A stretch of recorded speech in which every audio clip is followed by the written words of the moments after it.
Hello नमस्कार। एक बार फिर से आप सभी तमाम लोगों का स्वागत है अपने YouTube चैनल विपिन मैथ्स पर। मैं विपिन आप सभी का स्वागत करता हूं। आज की क्लास में हम लोग 2019 पुलिस की परीक्षा में आए हुए सभी मैथ के सवालों को सॉल्व करने वाले हैं। किसी भी सवाल को सॉल्व करने का सबसे सटीक तरीका क्या हो सकता है वो हम लोग सीखेंगे।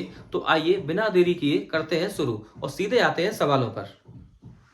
तो आते हैं क्वेश्चन नंबर 1 पर। 256 के वर्गमूल और 16 के वर्गमूल का गुणनफल ज्ञात करें और फिर परिणाम के वर्गमूल को ज्ञात करें। तो आप ऐसे देखो कि 256 का वर्गमूल आएगा 16 और 16 का वर्गमूल 4। तो इसका हमें चाहिए गुणनफल, तो आएगा 64 और फिर परिणाम के वर्गमूल को ज्ञात करें। तो 64 का हमें लेना है स्क्वायर रूट, तो ये आ जाएगा 8 के बराबर। तो ऑप्शन नंबर सी ये सही है। आज की क्लास का दूसरा सवाल, दो संख्याओं का मासा और लासा क्रमशः 2 और 72 है। बड़ी संख्या छोटी संख्या के 2 गुने से 2 अधिक है, छोटी संख्या ज्ञात करें। तो दोनों संख्याओं का जो गुणनफल आएगा वो लासा गुणा मासा, तो 2 गुणा 72 ये आ जाएगा 144। दोनों संख्याओं का गुणनफल 144। अब आप यहां से ऑप्शन को करो मैच। अगर छोटा नंबर 4 है तो बड़ा नंबर इसके 2 गुने से 2 ज्यादा, तो बड़ा नंबर हो जाएगा 10 और ये गुणा करने पर आएगा 40 और आना चाहिए 144। तो इसका मतलब ऑप्शन ए गलत है। अब चेक कराएंगे 6 को। अगर छोटा नंबर 6 तो बड़ा नंबर इसका डबल 12, 2 ज्यादा 14, तो 14 का 6 में गुणा ये आएगा 84 और हमें चाहिए 144, तो ये गलत है। अगर छोटा नंबर 8 है तो 8 का 2 गुना 16 और प्लस 2 18, 18 का 8 में गुणा तो ये बनेगा 144। तो अपना उत्तर आएगा ऑप्शन नंबर सी, छोटा नंबर होगा 8।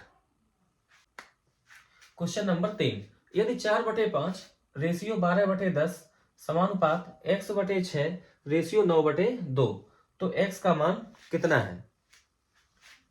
तो 5 10 को डिवाइड करेगा 2 बार और यहां आप 2 से डिवाइड कर दो 6 को 3 बार,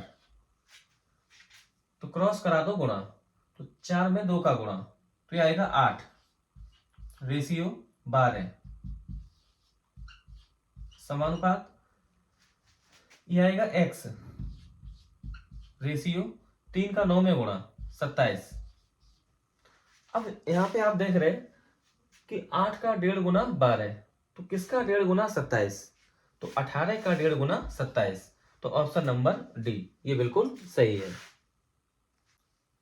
बहुत ही आसान सवाल है। क्वेश्चन नंबर 4, ब्याज दर ज्ञात करें। जब 1000 रुपए के मूलधन पर 5 वर्ष की अवधि में साधारण ब्याज 440 रुपए प्राप्त होते हैं, तो 5 साल में ब्याज मिला है 440, तो 1 साल में कितना। तो डिवाइड करेंगे 5 से तो ये आ जाएगा 88। 88 रुपए ब्याज मिला है 1 साल में और रेट होती है 100 रुपए पर 1 साल में मिलने वाला ब्याज। तो 88 रुपए ब्याज मिला है 1000 रुपए पर, तो 100 पे कितना, तो बटे 1000 गुणा करेंगे 100 से तो आ जाएगी रेट निकल गए, तो 2 जीरो से 2 जीरो कैंसिल, 88/10 तो 8.8%। Option number C. आज की क्लास का 5वां सवाल, एक आयताकार भूखंड की लंबाई इसकी चौड़ाई से 3 गुनी है। भूखंड का क्षेत्रफल 768 मीटर स्क्वायर है, तो भूखंड का परिमाप ज्ञात करें। आप ऐसे लिखो लंबाई और चौड़ाई। करें लंबाई चौड़ाई की 3 गुनी है, तो आप चौड़ाई को मान लो x, तो लंबाई हो जाएगी 3x। तो इसका एरिया पता है 768, तो आयत का क्षेत्रफल बराबर लंबाई गुणा चौड़ाई, तो 3x गुणा x बराबर 768, यह आ जाएगा 3x²। तो यहां से निकालो आप x² की वैल्यू, 3 से कर दो डिवाइड, तो ये 7 में जाएगा 2 बार और ये 16 तो ये 5 बार फिर 6 बार, तो x² बराबर 256। तो x की वैल्यू यहां से निकाल लेंगे स्क्वायर रूट 256, तो यह आ जाएगा 16। तो चौड़ाई निकाल ली हमने 16 मीटर। अगर चौड़ाई है 16 मीटर तो लंबाई होगी इसका 3 गुना, तो लंबाई 48 मीटर। हमें चाहिए परिमाप, और आयत का परिमाप 2 गुणा लंबाई प्लस चौड़ाई, तो 48 प्लस 16, तो ये आ जाएगा 64, और 64 का डबल ये आ जाएगा 128 मीटर। तो ऑप्शन नंबर सी ये बिल्कुल सही है। बड़ा बेहतरीन सवाल है। 3 अंकों की संख्या ए बी सी है, जिसमें ए 100वें स्थान पर, बी 10वें स्थान पर तथा सी इकाई के स्थान पर है। इस संख्या को एबीसी के रूप में पुनः लिखा गया है तथा इसे 7, 11 और 13 की लासा से विभाजित किया गया है। परिणाम क्या होगा? तो ऐसे आप ध्यान रखना कि अगर ए बी 2 अंकों की कोई संख्या है, अगर इसको हम गुणा करा दें 101 से, तो ये 2 अंकों की संख्या 2 बार रिपीट हो जाएगी, ए बी। अगर ए बी सी 3 डिजिट की संख्या है, तो अगर इसको हम गुणा करा दें 1001 से, तो ये 3 अंक की संख्या 2 बार होगी रिपीट, ए बी सी। अगर ए बी 2 अंक की संख्या है, इसको हम गुणा करा दें 10,101 से, तो ये 2 अंक की संख्या ये होगी 3 बार रिपीट, ए बी। और सवाल में बोला गया है कि ए बी सी इसको हमें डिवाइड करना है 7, 11 और 13 के एलसीएम से। तो ध्यान रखना 7, 11, 13 का एलसीएम होता है 1001। तो ए बी सी में डिवाइड करेंगे अगर 1001 से, तो अपना उत्तर आ जाएगा ए बी सी। तो ऑप्शन नंबर ए ये बिल्कुल करेक्ट है। आते हैं क्वेश्चन नंबर 8 पर। 2 कारें एक ओवरनेस्ट बिंदु से शुरू होती हैं।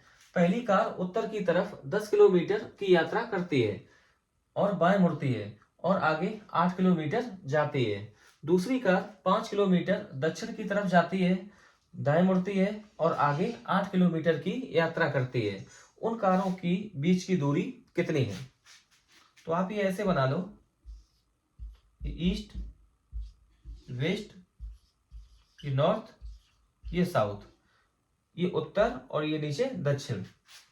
तो हमने ये ले लिया, ये ओरिजिन मूल बिंदु, दोनों का ओवरनिष्ठ बिंदु। कर पहली कार सबसे पहले 10 किलोमीटर की यात्रा करती है उत्तर की ओर, तो उत्तर की ओर तो इसको चलाएंगे ऊपर की ओर, तो हमने मान लिया 10 किलोमीटर, ये 10। कर बाएं मुड़ती है और 8 किलोमीटर जाती है, तो बाएं मुड़ेगी तो इधर आएगी, फिर चलती है 8 किलोमीटर, तो हमने मान लिया 8। फिर दूसरी कार उसी बिंदु से ये जाती है दक्षिण की ओर और जाती है 5 किलोमीटर, तो यहां से ये चलेगी दूसरी कार 5 किलोमीटर, तो ये हमने मान लिया 5। और दाएं मुड़ती है और आगे 8 किलोमीटर जाती है, दाएं मुड़ेगी इधर आएगी और चलती है 8 किलोमीटर, ये 8 किलोमीटर। अब बताओ दोनों कारों के बीच की दूरी कितनी है? तो आप इस पॉइंट को इस पॉइंट से मिला दो, तो यहां से यहां तक की दूरी 10 + 5 15 किलोमीटर, तो जो डिस्टेंस ये होगी वो सेम डिस्टेंस ये वाली 15 किलोमीटर। तो दोनों कारों के जो बीच की दूरी है वो 15 किलोमीटर। Option number D. आते हैं क्वेश्चन नंबर 9 पर। एक खुदरा विक्रेता ने 10 रुपए की दर से 7 वस्तुएं, 11 रुपए की दर से 9 वस्तुएं और 15 रुपए की दर से 14 वस्तुएं खरीदी। प्रति वस्तु बिक्री मूल्य ज्ञात करें यदि माना जाता है कि औसत लागत मूल्य पर 20% लाभ होना चाहिए। तो 10 रुपए की दर से खरीदी है 7 वस्तुएं, तो टोटल 10 × 7 70 रुपए में 7 वस्तुएं, प्लस 11 रुपए प्रति वस्तु की दर से 9 वस्तुएं, तो 11 × 9 तो यह 99 रुपए, प्लस 15 रुपए प्रति वस्तु की दर से 14 वस्तुएं, तो 15 × 14 तो ये आएगा 210।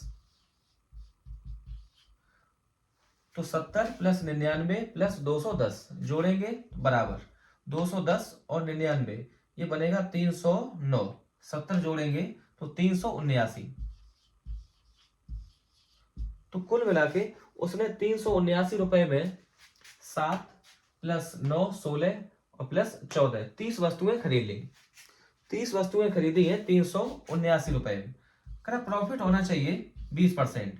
तो टोटल जो एसपी होगा वो 379 इंटू 120 बटे 100। 30 वस्तुओं का एसपी इतना, तो एक वस्तु का एसपी कितना, तो बटे कर देंगे 30, 30 से कर देंगे डिवाइड। तो 30 120 को काटेगा 4 बार, 4 का 9 में गुणा 36 और 4 का 7 में गुणा 28 और 3 31, 4 तिया 12 और 3 15 बटे 100। तो ये आएगा 15.16 रुपए प्रति वस्तु। तो ऑप्शन नंबर ए ये ठीक है। तो अगला सवाल, लागू होने वाली कुल प्रतिशत छूट क्या है जब 20% और 10% की दो लगातार छूट लागू की जाती है। तो आप ऐसे मानो कि चिन्हित मूल्य रहा होगा 100 रुपए, ये हमने मान लिया। तो पहला डिस्काउंट है 20%, तो वैल्यू होगी 80% के बराबर। और अगला डिस्काउंट है 10%, तो वैल्यू 90% के बराबर।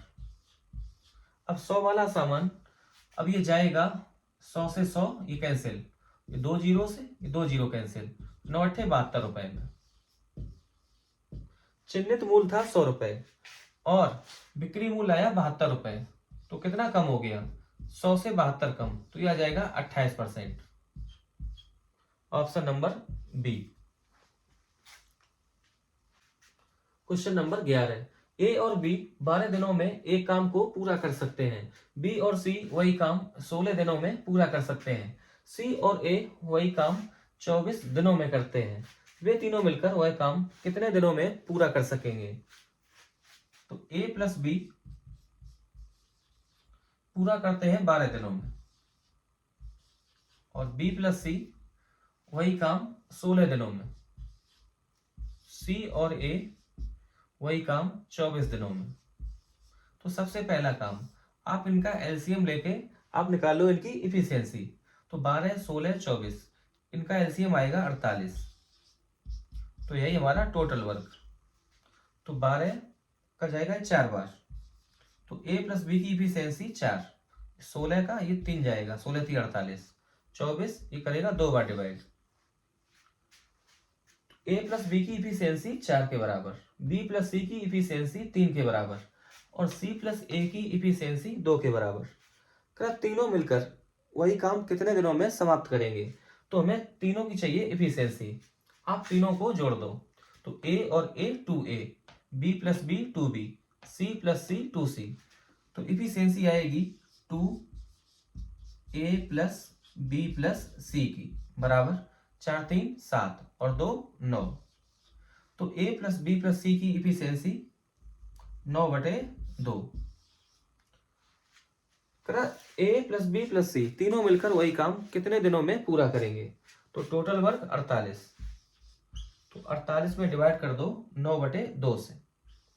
तो 9 2 2 जाएगा पलट के ऊपर, तो ये 96, 96 बटे 9। तो ये एक बार, फिर ये 0 बचेगा 6, फिर ये जाएगा 6 बार, 10.6। और ऐसा ऑप्शन केवल ऑप्शन नंबर डी, 10.67 दिन, ये सही है। क्वेश्चन नंबर 12, दो रेलगाड़ियों की गति का अनुपात 5:6 है। दूसरी रेलगाड़ी 5 घंटे में 450 किलोमीटर की दूरी तय करती है। पहली रेलगाड़ी की गति कितनी है। बड़ा आसान सवाल। दो रेलगाड़ियां हैं जिनकी गति का अनुपात 5:6 है, स्पीड का रेशियो 5:6। दूसरी रेलगाड़ी 5 घंटे में ये जाती है 450 किलोमीटर, तो 1 घंटे में कितना जाती होगी, 450 बटे 5, यह आ जाएगा 90 किलोमीटर। तो दूसरी रेलगाड़ी की स्पीड निकल आई 90 किलोमीटर और जिसकी वैल्यू है 6 के बराबर। तो 6 बराबर 90, तो 1 इकाई बराबर 15। पहली रेलगाड़ी की चाल कितनी है, तो 5 गुणा 15 बराबर 75 किलोमीटर प्रति घंटा। तो ऑप्शन डी ये सही है। यूपी पुलिस 2019 का सवाल है, एक 5 अंकों की संख्या 2 4 7 x 8 44 से विभाजित होती है, कौन सा अंक x को प्रतिस्थापित कर सकता है? तो कोई नंबर 44 से तभी विभाजित होगा जब वह 4 और 11 से अलग अलग विभाजित हो। तो हम लोग मैच कराएंगे 11 की विभाज्यता का नियम। तो अल्टरनेट डिजिट को आप जोड़ लो, 8 7 15, 15 2 17। अगर x का मान 1 है तो 4 + 1 5, 17 - 5 यह आ जाएगा 12। या तो 11 का मल्टीपल होना चाहिए या 0, तो ये गलत है। अब चेक कराएंगे 2 से। अगर x का मान 2 है तो 17 - 4 + 2 6, 17 - 6 = 11, जो 11 से विभाज्य होगा। अगर x का मान 2 है तो ये लास्ट में आएगा 28, जो 4 से भी डिवाइड होगा। तो पक्का है कि अपना आंसर आएगा 2, x का मान 2, ऑप्शन नंबर बी। तो क्वेश्चन नंबर 14 है, 3 साझेदार ए, बी और सी 4:5:6 के अनुपात में लाभ कमाते हैं। यदि लाभ में सी का हिस्सा ए की तुलना में 200 रुपए अधिक है तो उनके द्वारा प्राप्त कुल लाभ कितना है? तो ए, बी और सी में रेशियो है 4 5 और 6 का। तो सी का हिस्सा ए के हिस्से से ज्यादा है 2 के बराबर। तो इस 2 की वैल्यू सवाल में 200 रुपए। हमसे पूछा है कुल लाभ। तो कुल लाभ 6 5 11, 11 4 15, 2 इकाई बराबर 200, तो 15 इकाई बराबर 1500 रुपए। तो टोटल प्रॉफिट है 1500 रुपए, option number A. Question number 15, एक आदमी 5 घंटे में यात्रा पूरी करता है। वह यात्रा के पहले आधे भाग में 21 किलोमीटर प्रति घंटा की गति से और दूसरे आधे भाग में 24 किलोमीटर प्रति घंटा की गति से यात्रा करता है। यात्रा की कुल दूरी कितनी है? तो सबसे पहले आपको निकालना होगा एवरेज स्पीड। तो आधी दूरी वो जाता है 21 किलोमीटर प्रति घंटा की चाल से और शेष आधी दूरी 24 किलोमीटर प्रति घंटा की चाल से। तो डिस्टेंस को मानेंगे आधी दूरी 21 और 24, इसका एलसीएम 168 किलोमीटर। आधी दूरी 168, तो शेष आधी दूरी ये भी हो जाएगी 168 किलोमीटर। तो आप निकालो एवरेज स्पीड। कुल चली गई दूरी, तो 168 + 168 यह जाएगा 336। लगा कुल टाइम, 21 की स्पीड से 168 किलोमीटर जाने में लगा समय, तो ये 8 घंटे, और 24 किलोमीटर प्रति घंटा की चाल से 168 किलोमीटर जाने में लगा समय 7 घंटे। तो डिवाइड करेंगे 8 + 7 15 घंटे से। तो हमने एवरेज स्पीड निकाल ली 336/15 किलोमीटर प्रति घंटा। और जो दूरी चली गई है वो चली गई है 5 घंटे में, तो गुणा लगाएंगे 5 से। तो 5 15 को डिवाइड करेगा 3 बार, 336/3 ये आ जाएगा 112 किलोमीटर। तो 112 किलोमीटर ये सही उत्तर, तो ऑप्शन नंबर ए। तो अगला सवाल है, यदि एक वस्तु 300 रुपए में खरीदी गई और उस पर 50 रुपए मरम्मत के रूप में खर्च किए गए और इसे अंकित मूल्य पर 20% लाभ पर बेचा जाना चाहिए, जो लागत मूल्य से 10% अधिक है, आवश्यक बिक्री मूल्य ज्ञात करें। तो आप ऐसे देखो कि 300 रुपए में खरीदा है और 50 रुपए लगाए मरम्मत के रूप में, तो टोटल सीपी हो गया 350 रुपए। सीपी हमने निकाल लिया 350 रुपए। करा जो उसे लाभ मिलेगा वो मिलेगा अंकित मूल्य पर। इसका मतलब जो प्रॉफिट काउंट करेंगे वो करेंगे एमपी पर, अंकित मूल्य पर। तो आप निकालो अंकित मूल्य एमपी। करा जो एमपी है वो सीपी से 10% ज्यादा, तो 350 का 10% ये बनेगा 35 रुपए। तो यहां से अंकित मूल्य आ जाएगा एमपी बराबर 350 + 35, तो 385 रुपए। अब हमें इस पर लाभ लेना है 20%, तो 20% होता है 5वां हिस्सा। तो यहां से प्रॉफिट आएगा 385 का 5वां भाग, तो 338/5 क्या आएगा 7, और बचेगा 3, फिर जाएगा 7 बार 77 रुपए। तो जोड़ के आएगा 7 5 12 और 8 7 15 और 16, 3 और 1 4, 462 रुपए। तो जो आवश्यक बिक्री मूल्य है वो 462 रुपए। ऑप्शन नंबर सी, ये ठीक है।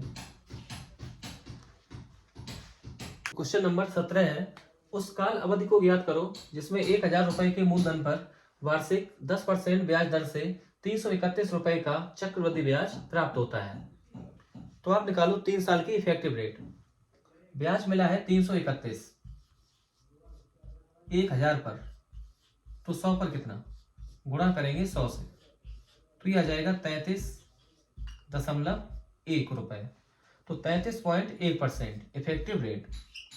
तो ये होती है 10% की 3 साल की इफेक्टिव रेट, 33.1%। तो ऑप्शन आएगा ऑप्शन नंबर डी, 3 वर्ष। आते हैं अगले सवाल पर। 2 कुर्सियां और एक मेज 170 रुपए में खरीदी जा सकती हैं। 5 कुर्सियां और 4 मेजें 530 रुपए में खरीदी जा सकती हैं। एक कुर्सी की लागत ज्ञात करें। तो हमने एक कुर्सी की लागत को माना है सी से और एक मेज की लागत को माना है टी से। तो 2 कुर्सियां 2C प्लस एक मेज 1T इक्वल टू 170 रुपए। ये इक्वेशन नंबर फर्स्ट। करा फिर 5 कुर्सियां तो जाएगा 5C प्लस 4 मेजें तो यह जाएगा 4T इक्वल टू 530 और ये इक्वेशन नंबर सेकेंड। हमसे बोल रहा है कि आप एक कुर्सी की लागत कीमत ज्ञात करें। तो हमें लागत चाहिए कुर्सी की, तो आप मेज को कर लो बराबर, तो गुणा लगा दो ऊपर वाले समीकरण में, समीकरण नंबर 1 में गुणा करा दो 4 से, तो यहाँ पे हो जाएगा 8C, 4 का 2 में गुणा 8C और प्लस 4T इक्वल टू 0, 4 का 7 में गुणा 28 और 4 का 1 में गुणा 4, 4 और 2 6। मान लो ये समीकरण नंबर 3। आप यहाँ कर दो माइनस, तो माइनस माइनस माइनस, तो ये कैंसिल और माइनस का 8C प्लस का 5C, तो माइनस का 3C इक्वल टू और ये 680 530, तो यहाँ से निकलेगा ये 0 और 8 से 3 कम 5 और 6 से 5 कम 1 माइनस का, तो ये माइनस माइनस कैंसिल। एक कुर्सी की लागत 150/3, तो यह आ जाएगा 50 रुपए। तो एक कुर्सी की कीमत 50 रुपए। तो बस आज के लिए इतना ही। वीडियो अगर अच्छा लगा हो तो प्लीज़ लाइक करें, शेयर करें।